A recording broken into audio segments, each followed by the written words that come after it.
Hello, have a very nice day. आप इस बात से अंदाजा लगा सकते हैं कि मुल्क कितना तरक्की कर रहा है अगर आप पिछले 3 महीने का 2 महीने का ट्रैक रिकॉर्ड देखें। एक प्रधानमंत्री देश का मुखौटा है। लोगों के ऊपर वही इंप्रेशन जाता है जो प्रधानमंत्री के बयानात होते हैं या उनके काम होते हैं। 22 जनवरी और उसके बाद फिर कौन सी जनवरी और फिर अब कल प्रधानमंत्री साहब 3 मंदिरों का उद्घाटन तो 22 जनवरी से लेकर कल तक कर चुके हैं। इनमें वो कल्कि भगवान का मंदिर भी शामिल है जो अभी तक पैदा ही नहीं हुआ।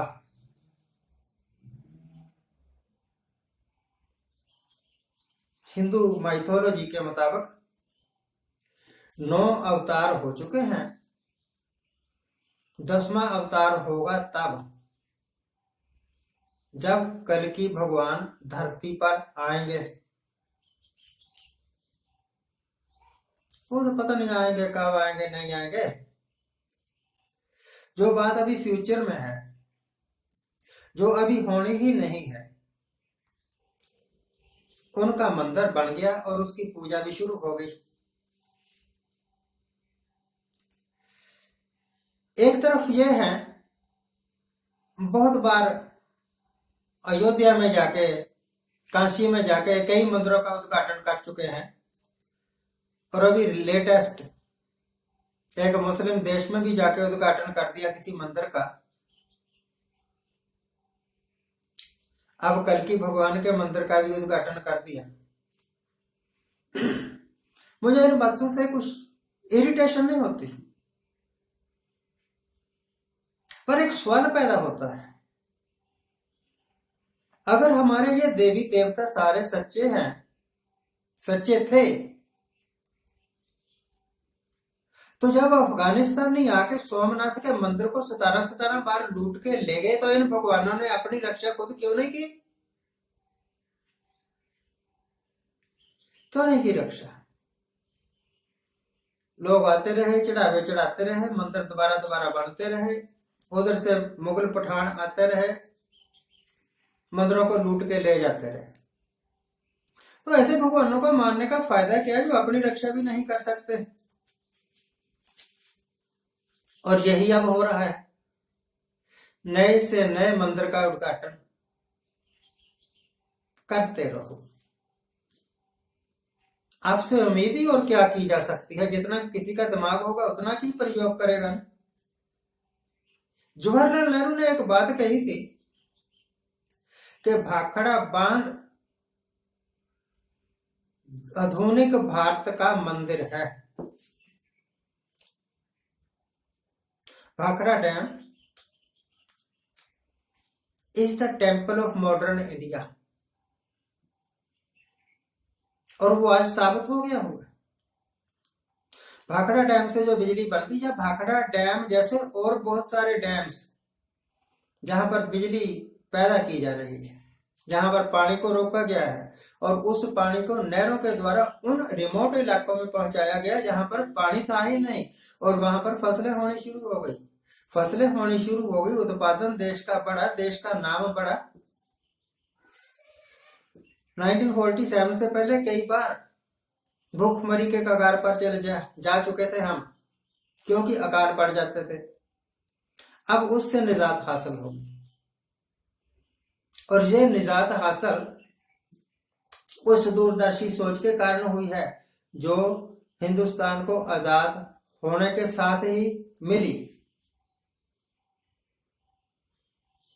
अब आप एक म्युनिसिपल कारपोरेशन की सीट को जीतने के वास्ते इतनी ठगियां कर लेते हैं। मेरी स्टेट महाराष्ट्र में हमारी सरकार बन जाए, उसके वास्ते जितने भी करप्ट से करप्ट लोग हैं उनका भी साथ ले लो। तो आपसे उम्मीद की क्या किरण है आपके, क्या देखूं? What can you do to erupt corruption? Corruption खत्म करने के वास्ते आप कर क्या सकते हैं? आपकी तो सरकारें खुद ही करप्ट हैं। एक पोस्ट पढ़ रहा था ना,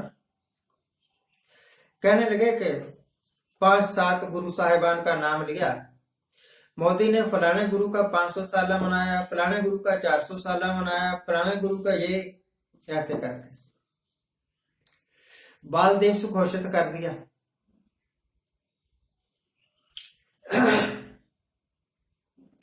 एक बात मुझे समझ नहीं आई, सिख वो कौम है जो मुगलों से हिंदुस्तान का छीना हुआ धन दौलत, लूटा हुआ धन दौलत और हिंदुस्तान की नौजवान लड़कियां छीन के ले आया करते थे।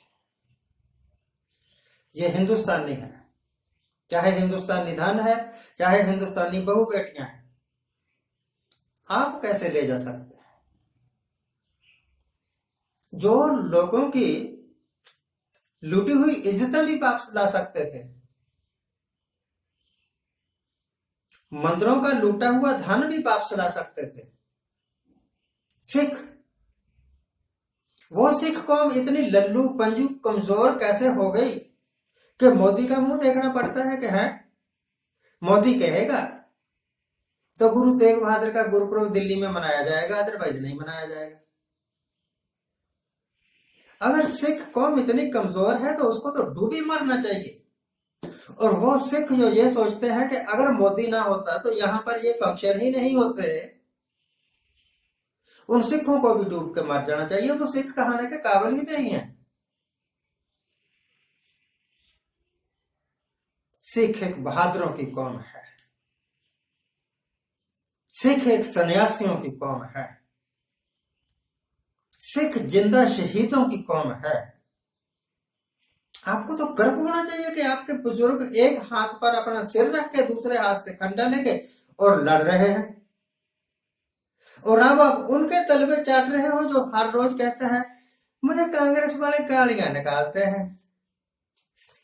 ये पंजाब में गए थे, एक रैली को संबोधित करने के लिए, वहां किसानों ने घेर लिया और भाग के सीधे एयरपोर्ट पहुंचे। एयरपोर्ट पहुंच के वहां जो थे कोई एसडीएम वगैरह, सरकारी ऑफिसर वगैरह, उनको कहा कि अपने मुख्यमंत्री को बता देना कि मैं जिंदा जा रहा हूं पंजाब से। पंजाब में कौन सा खतरा था आपको? पंजाब में कौन सा खतरा था आपको? कौन सी गोलियां चल रही थी? आपके किसान थे, आपको मिलने के लिए आए थे, आप इतने डरपोक निकले, आप उनको डर के भाग गए। हिंदुस्तान में किसान आंदोलन चल रहा है आजकल, और प्रधानमंत्री मंदिरों के उद्घाटनों में तो व्यस्त हैं। किसानों के साथ बात करने का टाइम नहीं है। 2 लफ्जों की बात है कि भाई किसानों, आपकी बातें हमने मान ली, या आपकी बातें नहीं माननी, कम वट में, बात खत्म। यूरोप में कई देशों में किसानों ने अभी पिछला 1.5 महीने के अंदर अंदर प्रदर्शन किया अपनी मांगों को लेकर। उनकी सरकारों ने उनके साथ कन्फ्रंटेशन नहीं की, उनकी बातें माने, और यह भी माना कि सरकार के फैसले गलत थे। वो जो आपके देश के भंडार भर रहा है वो आपके वास्ते दुश्मन है, उसके वास्ते रास्ते में कीलें बिछा रहे हैं। हैशूस बोलते हैं उसको ज्योग्राफी की भाषा में, हैशूस। और आप उन लोगों को गले लगा रहे हैं जो हिंदुस्तान को लूट रहे हैं। आप हिंदुस्तान के हितैषी कैसे हो सकते हैं कि जो हिंदुस्तान के भंडार भर रहे हैं वो आपके दुश्मन, जो हिंदुस्तान को लूट रहे हैं उनके साथ आप गलवाहन हो जाए। It is pitiful, it is shameful that we have the Prime Minister like Narendra Modi. I am never proud of having such a duplicate Prime Minister. Thank you very much for watching. Keep watching. Please subscribe my channel. Thank you.